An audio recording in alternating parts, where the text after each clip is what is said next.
नमस्कार पेरेंट्स। मैं हूं डॉक्टर अभिषेक तिवारी। तो आज हम डिस्कस करने वाले हैं कुछ ऐसे इक्विपमेंट्स, कुछ ऐसे टूल्स जो हम अपनी बेबीज में यूज करते हैं, जो 3 to 6 मंथ्स की बेबीज का जब एज रहता है। तो और ये काफी कॉमन क्वेरीज आता है कि सर ये टूल्स और इक्विपमेंट्स हमको यूज करना चाहिए कि नहीं चाहिए, और करें भी तो कैसे करें। तो आज हम डिस्कस करते हैं फ्रेंड्स कि हम उनको किस सिचुएशन में कब कब कहाँ कहाँ यूज कर सकते हैं। सबसे पहला और सबसे कॉमनली जो क्वेश्चन आता है वो आता है बेबी कैरियर से रिलेटेड, कि जो बेबी का जो कैरियर जो है उसको यूज करना चाहिए कि नहीं करना चाहिए। तो बेबी का जो पोजीशन होता है वो कैसे रखना चाहिए। फर्स्ट, करने को तो आप कर ही सकते हैं यूज, ठीक है। तो कैरियर यूज करने में ऐसे कोई प्रॉब्लम नहीं है, बट जो बेबी का पोजीशन होना चाहिए, कोशिश होना चाहिए कि बेबी का जो पोजीशन हो आपकी तरफ हो। मतलब जब आप बच्चे को गोद में लेके बैठाएं, कैरियर जब यूज करें, तो फिर उसका जो सिचुएशन होना चाहिए, उसका जो पोजीशन होना चाहिए वो आपकी तरफ होना चाहिए। और उसका जो पोजीशन बाहर की तरफ भी अगर आपको रखना भी है तो कम से कम कोशिश करें कि बेबी का एज 6 महीने से 12 महीने या उसके ऊपर हो तो ज्यादा अच्छा रहता है। अदरवाइज 3 to 6 मंथ्स या 3 to 9 मंथ्स में सबसे बेस्ट पोजीशन होता है कि वो आपकी तरफ मुंह करके रखा रहे। इससे करने से उसके बहुत सारे फायदे होते हैं। सबसे बड़ा फायदा उसके हिप्स के लिए होता है। अगर वो आपकी तरफ मुंह करके बैठता है जब बेबी, तो उसके हिप्स के लिए वो काफी अच्छा होता है। और अगर वो बाहर की तरफ अगर आपको बैठाते हैं तो उसके हिप्स में वो प्रॉब्लम खड़ी हो सकती है, और लॉन्ग टर्म के लिए उसको चलने में या उसके हिप्स में कुछ ना कुछ प्रॉब्लम उभर के आ सकती है। ठीक है फ्रेंड्स, तो आपको एक फॉर्मूला याद रखना है, टिक्स। आपको टिक्स पे टिक कर देना है।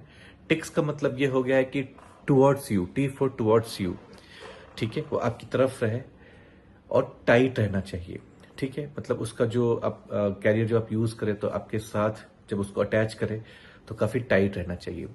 दूसरा क्या है कि आपके हमेशा नजर में रहना चाहिए, इसलिए बच्चे को जब अंदर की तरफ करते हैं तो आप ऐसे उसको पैक करें और ऐसे उसको कैरियर में कि आपकी नजर में हमेशा वो दिखता रहे।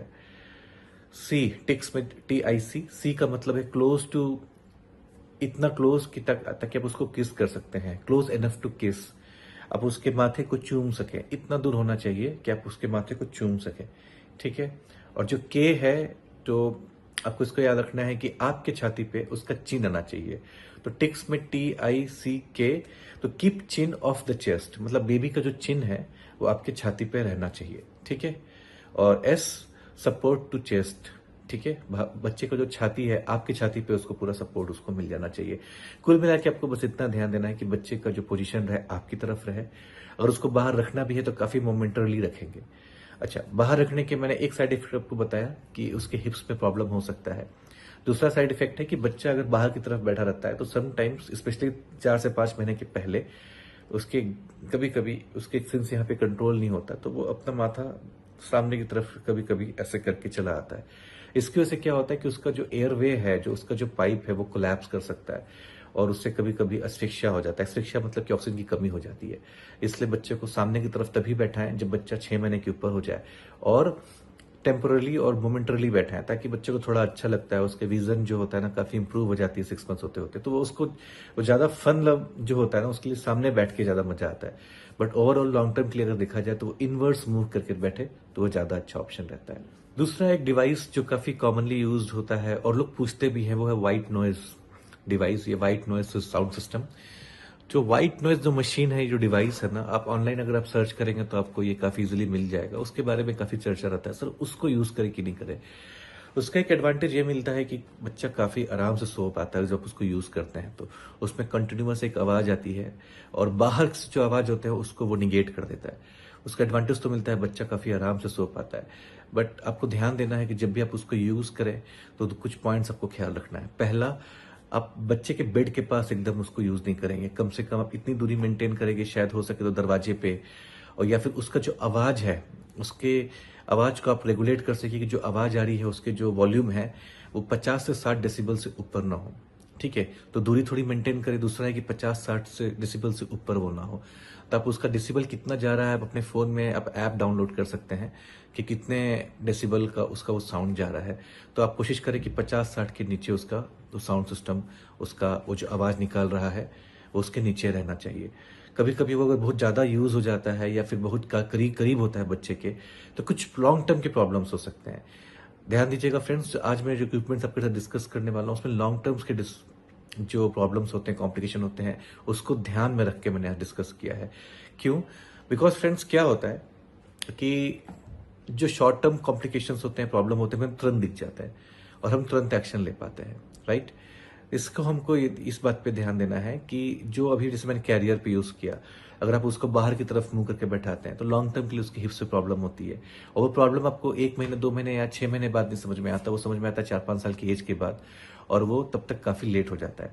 सिमिलरली व्हाइट नॉइज सिस्टम अगर आप यूज करते हैं तो सबसे बड़ा उसका दिक्कत होता है कि कभी कभी परमानेंट हियरिंग लॉस कर देता है, या कुछ हद तक इतना लॉस कर देता है कि बच्चे को स्पीच और लैंग्वेज डेवलपमेंटल डिले भी होती है। इसलिए अगर आपको व्हाइट नॉइज सिस्टम यूज करना तो आपको इस बात पे ध्यान देना है कि वो उसका जो डेसिबल है 50-60 के नीचे रहना चाहिए और बच्चे से काफी दूर रहना चाहिए। अगर कोशिश करें तो दरवाजे पे या जिस रूम में है वो कम से कम 10-12 फीट की दूरी पे रहे। एक और काफी कॉमनली यूज्ड डिवाइस नहीं बोलूंगा, एक काफी कॉमन सा सवाल एक आता है कि सर बच्चे के हाथ में दस्ताने पहना है कि नहीं पहना है, बिकॉज बच्चा अपना हमेशा चेहरा जो है स्क्रैच कर लेता है। देखिए एक चीज और है कि मैं आपके साथ डिस्कस करना चाहूंगा कि बच्चा चेहरा तो अपना स्क्रैच करेगा ही, बिकॉज वो अपने कंट्रोल नहीं कर सकता हाथ पे, और हमेशा उसकी टेंडेंसी रहेगा कि उसका जो हाथ है हमेशा मुंह के पास जाएगा। इसलिए नेचुरल टेंडेंसी है, और बच्चा अगर मुंह में अपने हाथ डालता है तो उसके लिए आपको कोई ऐतराज नहीं होना चाहिए। तो अगर वो अपने मुंह में हाथ डालता है तो उसके लिए वो अच्छा है, वो अभी मैं बताऊंगा क्यों। बट अगर वो अपने चेहरे स्क्रैच कर देता है, स्क्रैच से बचना है तो आप मिटन्स यूज करें, बट मुंह में हाथ डाल रहा है उसके लिए मिटन्स यूज करना चाहे तो वो गलत है फर्स्ट। और अगर वो स्क्रैच कर रहा है तो आप उसके नेल्स को ट्रिम करें, क्लिपर से उसको काट लें, ठीक है। अब हम आते हैं कि बच्चे बार बार मुंह में हाथ डालते हैं, और स्पेशली 3 से 4 महीने के बाद ये काफी कॉमन हो जाता है कि बच्चा जब चाहे अपने और कोशिश करता है, कुछ भी आता है अपने मुंह में डालता है, स्पेशली अपने दोनों हाथ, और कभी कभी तो अपने गले तक यहाँ तक लेके जाने की कोशिश करता है। देखिए इसका सबसे बड़ा एडवांटेज ये मिलता है कि बच्चा जब सॉलिड से स्टार्ट करते हैं बच्चे के लिए, तो उनके पहले ही उसको ये एक आप समझ सकते हैं कि उसकी प्राइमिंग हो जाती है, उसके ये रिफ्लेक्सेस डेवलप करने लग जाते हैं कि उसको खाना खाना है। इसलिए जब वो अपने हाथ बार बार अंदर लेता है तो उसके लिए एक एडवांटेज मिलता है, ठीक है। उसके खाना जब हम लोग स्टार्ट करते हैं, स्पेशली जब सॉलिड स्टार्ट करते हैं, तो उसको निगलने की उसकी ताकत आ जाती है कि उसको निगलना कैसे है, और उसके रिफ्लेक्सेस धीरे धीरे डेवलप करते हैं। दूसरा क्या है, जब वो बच्चा गले तक यहाँ तक ले जाने की कोशिश करता है तो उसको एक गैग रिफ्लेक्स बोलते हैं। इसलिए आप हम अपने साथ भी देखेंगे, जब अपनी फिंगर्स को ज्यादा डीप अंदर गले तक लेके जाएंगे आपको उल्टी ऐसी फीलिंग आएगी। तो बच्चे कभी कभी ये काफी अंदर तक लेके जाते हैं, और उसकी वजह से वो गैग रिफ्लेक्स उनको डेवलप करते हैं। तो उनको धीरे धीरे जब हम खाना जब स्टार्ट करते हैं खाना खिलाना, तो उनको समझ में आ जाता है कि किस लेवल पर उसको लेना है, ताकि उसको गैग रिफ्लेक्स उस लेवल पर वो इनिशिएट कर सके। तो ये सेकंड एक इंपॉर्टेंस होता है। और थर्ड क्या है कि फ्रेंड्स, जब बच्चा अपने मुंह में जब अपना हाथ डालता है तो उसके टंग्स और जो चिक्स के बीच के जो मूवमेंट होता है, जो रिफ्लेक्सेस है, उसको कोऑर्डिनेट कर पाता है, ताकि जब वो खाना स्टार्ट करते हैं तो वो उसके मूवमेंट को वो रेगुलेट कर पाते हैं। फोर्थ एक इंपॉर्टेंट फैक्टर होता है कि भाई जब बच्चा मुंह में अपने हाथ डालता है उसके लिए काफी सूदिंग इफेक्ट होता है, उसको काफी आराम मिलता है। तो इसलिए हमको उसमें कुछ इंटरफेरेंस नहीं करना चाहिए, उसको थोड़ा आराम मिलता है, स्पेशली टीदिंग के समय उसके लिए नेचुरल पेसिफायर की तरह काम करता है। तो फ्रेंड्स इफ पॉसिबल अगर आपके लिए हो पाए तो उसको अवॉइड नहीं करना चाहिए। हाँ मिटन्स यूज करें अगर वो स्क्रैच कर रहा है बार बार तो, बट बेटर ऑप्शन है कि आप उसके नेल्स को क्लिप कर दें, राइट। फोर्थ एक बहुत ही इंपॉर्टेंट क्वेश्चन आता है कि सर वॉकर यूज करे कि नहीं। आपने अभी तक तो सर्च कर भी लिया होगा कि वॉकर यूज करना चाहिए कि नहीं करना चाहिए, बट मेरी तरफ से आपके लिए 2 सजेशन होगा। देखिए वॉकर यूज करते हैं तो एक ही रीजन के लिए करते हैं कि अब अपना कुछ काम कर पाते हैं। अब बच्चे को वॉकर में बैठाते हैं और अपना जल्दी जल्दी कुछ ना कुछ काम कर लेते हैं, उससे एक एडवांटेज मिलता है कि बच्चा उसमें कुछ हद तक आपको ऐसा लगता है कि वो सेफ है और उसके लिए कुछ ज्यादा प्रॉब्लम नहीं होगी, और इसी बहाने आपको थोड़ा टाइम मिल जाता है कि आप अपने कुछ काम निपटा लें।